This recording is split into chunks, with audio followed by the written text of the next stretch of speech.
Hello प्यारे बच्चों, चलिए आज हम एक नई क्लास शुरू करते हैं। नवोदय की श्रृंखला में आज आपको पढ़ना है घन। पहले आपने पढ़ा था क्या? वर्ग। वर्ग देखिए, आइए वर्ग और घन में क्या अंतर है पहले हम यहाँ पे समझ लेते हैं। घन, इसको इंग्लिश में क्या बोलते हैं? क्यूब। इंग्लिश में क्या बोलते हैं? क्यूब। अब घन का मतलब होता है, घन जो बनता है, वैसे आप देखिए कि हम इसकी आकृति बताए दे रहे हैं। वैसे यहाँ इसकी ज़रूरत नहीं थी, लेकिन फिर भी हम बताए दे रहे हैं। ये ऐसे हो घन होता है, ठीक है। इसको हम ऐसे ऐसे ऐसे मिला देते हैं, ये एक प्रकार का घन हो गया। अब घन में हमारे घर में जो आकृतियाँ यूज़ होती हैं, जैसे बहुत सारी आकृति है, क्यूब मिलते हैं। जैसे आइस क्यूब होता है, बर्फ़ का जो एक टुकड़ा होता है, वो भी घन के आकार का होता है। बहुत सारी चीज़ें होती हैं इस तरह की। अब घन में 3 की घात लगी होती है। कोई भी चीज़ हो उस पर, मतलब कोई भी चीज़, कोई संख्या है, कोई बीजीय व्यंजक है, कुछ भी है, तो उसमें 3 की घात लगी होती है। ये 3 की घात क्यों लगी होती है?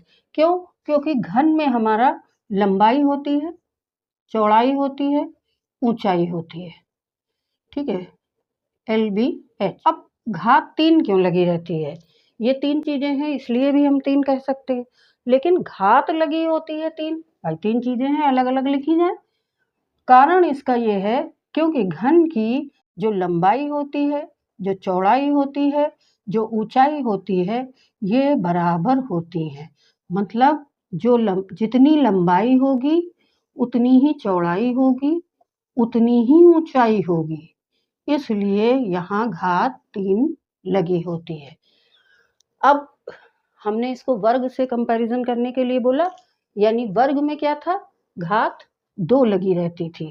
वर्ग मतलब घात आपकी 2 लगी रहती थी। क्यों? क्योंकि वर्ग हमारा ये था, मतलब इस तरह का होता है, ठीक? तो इसमें ये लंबाई होती है और ये चौड़ाई। लंबाई चौड़ाई जब बराबर हो जाती है, L के बराबर, तो ये जो है L का L में गुणा होता है। वो हम देखते हैं क्योंकि ये क्षेत्रफल हमारा होता है, इसलिए। तो ये तो एक बारीकी चीज़ थी जो हमने आपको यहाँ पर बता दी। तो हमें जो क्यूब करना होता है संख्याओं का, अब ये आकृति हम हटा देते हैं, ये जो हमने आपको बताया। अब इसमें देखते जाइए कि क्या करना रहता है संख्या का।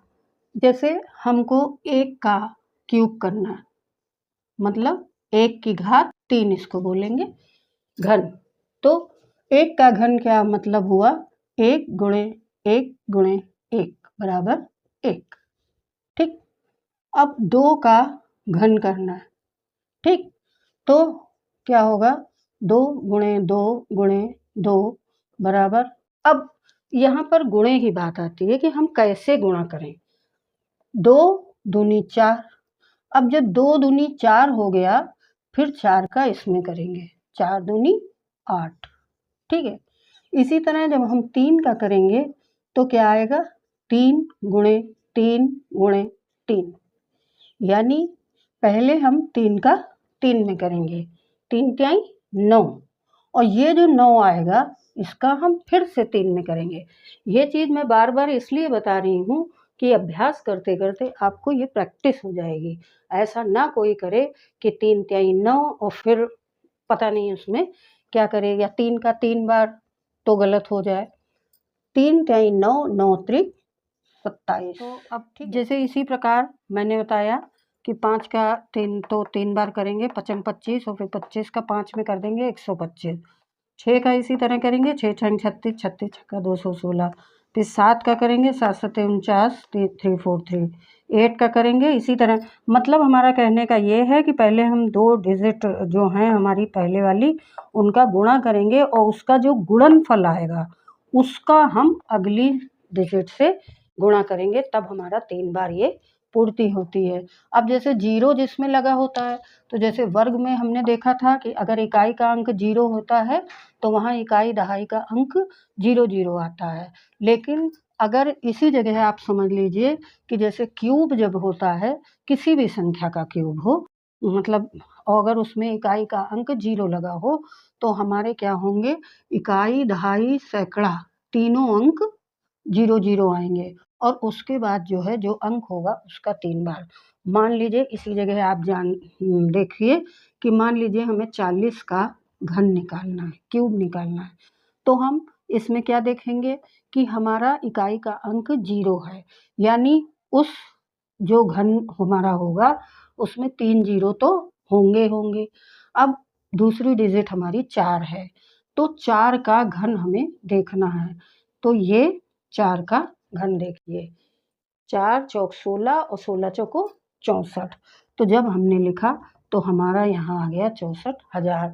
को किसी भी संख्या को जिसमें इकाई का अंक 0 है तो हम उसका जो है घन इस तरह कर सकते हैं कि 3 0 होंगे और उसके बाद जो संख्या दी है उसका हम घन करेंगे। तो यहाँ हमने जो है 0 वाली संख्याएं, अब आप जो है घन आपको निकालना है तो आप अपना लिख लीजिए कि मान लीजिए 20 का घन निकाला, फिर 30 का घन निकाला, फिर आपने 50 का घन निकाला और फिर 60 का घन निकाला और फिर 70 का घन निकाला और फिर जो ना आए उसमें जो है आप हमसे पूछ सकते हैं। और क्यों करने का जो तरीका है, मान लीजिए आपको कंफर्म करना है कि हाँ वास्तव में ये सही है या नहीं सही है, तो भाई आप यहाँ पे 40 गुणे 40 पहले कर लीजिए, 0 और 0, फिर 0, 4 चौक 16, मतलब अरे 4, ये तो 0 वैसे आएगा इकाई के अंक में, ये 0 आएगा और फिर ये 4 चौक 16 आएगा, तो ये आपका आया 1600। अब इसमें 40 का आप फिर गुणा कर दीजिए, तो ये 0 से जब करेंगे तो ये सब 0 मतलब 0 0 आ जाएगा, 1 2 3 4। उसके बाद यहाँ 0, फिर 4 का करेंगे 0, फिर 4 का 0 0, 4 छंग 24 के 4, 4 एकम 4 और 2 6। तो देखिए 0 का 0, 0 का 0, 0 का 0, ये आया 4 और ये आया 6। तो ये आपका इससे मैच खा गया। तो मतलब ये है कि ये ट्रिक जो हम लगाते हैं ये बहुत आसान ट्रिक होती है 0 वाली।